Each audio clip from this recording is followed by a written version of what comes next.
নমস্কার দর্শক বন্ধুরা, সুরবিতান অফিসিয়াল চ্যানেলে সকলকে স্বাগত জানাই। আজকে আমি আরো একটি ভিডিও নিয়ে চলে এসেছি। আজকে সরগম টিউটোরিয়াল।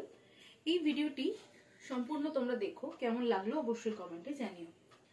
আর সকলকে আমি অনুরোধ জানাবো আমার এই চ্যানেলটি সাবস্ক্রাইব করে বেল আইকন প্রেস করে দেওয়ার জন্য, যাতে এই চ্যানেলটির সমস্ত ভিডিও সবার কাছে সবার আগে পৌঁছে যায়।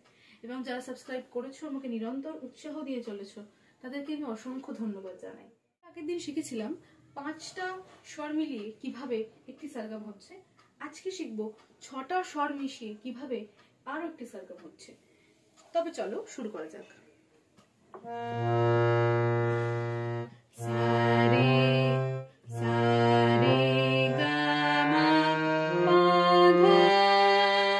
এক, 2, 3, 4, 5, 6 6টা হলো।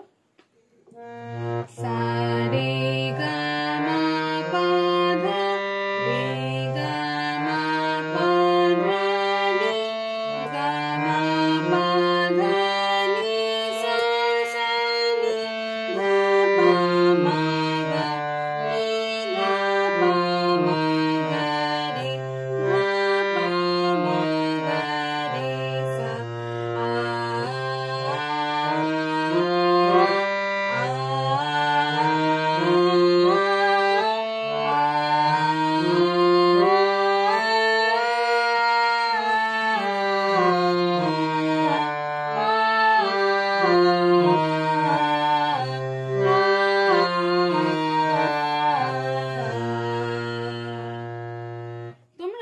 চাইলে কিন্তু এই যে সরগমগুলো কোমল করি স্বর মিলিয়েও প্র্যাকটিস করতে পারো। কিরকম? যদি আমি তোমাদেরকে কোমল রে আর কোমল ধা দিয়ে প্র্যাকটিস করে দেখাই। আমরা জানি আমাদের 4টে কোমল আছে স্বর, কি কি? রেগা, ধানি, কোমল আর করিমা। তাহলে চলো তোমাদেরকে দুটো স্বরকে আমি ব্যবহার করে দেখাই। সবকটি একসাথে ব্যবহার করবে না, যাতে তোমাদের স্বর চিনতে সুবিধা হয়, সেই অর্থে একটা দুটো স্বর অল্টার করে করে ব্যবহার করবে। সরগম করার মূল উদ্দেশ্যই কিন্তু স্বরের সাথে পরিচয় ঘটানো। তাহলে চলো শুরু করা যাক। রে আর ধা কোমল দিয়ে এই সরগমটি কেমন শোনায়।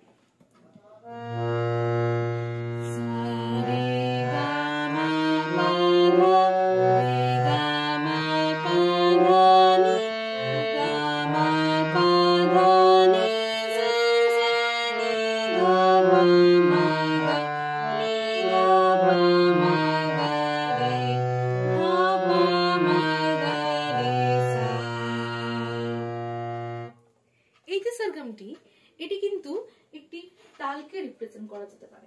এই সরগমটি যদি আমরা তবলায় বাজাই, তাহলে আমাদেরকে একটা তালের দরকার হবে। সেটি কি তাল? ষষ্ঠী তাল। এই সম্পর্কে আমি আলোচনা করেছি ষষ্ঠী তাল নিয়ে, তাই এটি ডিসক্রিপশনে তোমাদের লিঙ্কটা দিয়ে দেবো। তোমরা এই তালটাকে ভালো করে দেখে বুঝে নিও। তোমরা প্রশ্ন হতে পারে যে এটা তো 6 মাত্রা, তাহলে কি দাদরা বা একতাল হবে না? হবে, কিন্তু বেশি পারফেক্ট যদি আমি বলতে চাই, পারফেক্ট, ওটা তো 3-3 ছন্দ। ষষ্ঠী তালের ছন্দটি আলাদা। তাই যদি পারফেকশন হিসেবে ধরি, তাহলে আমরা ষষ্ঠী তালটাকেও রিপ্রেজেন্ট করাতে পারি। ঠিক আছে? তাহলে আজকের যে টিউটোরিয়ালটি আমি এখানেও শেষ করছি। আগামী অনেক টিউটোরিয়াল আসবে, অবশ্যই তোমরা দেখতে থাকো, সঙ্গে থাকো সুরবিতান অফিসিয়াল চ্যানেলে। সকল দর্শক বন্ধুকে অসংখ্য ধন্যবাদ জানিয়ে আমি এই পর্বটি এখানেই শেষ করছি।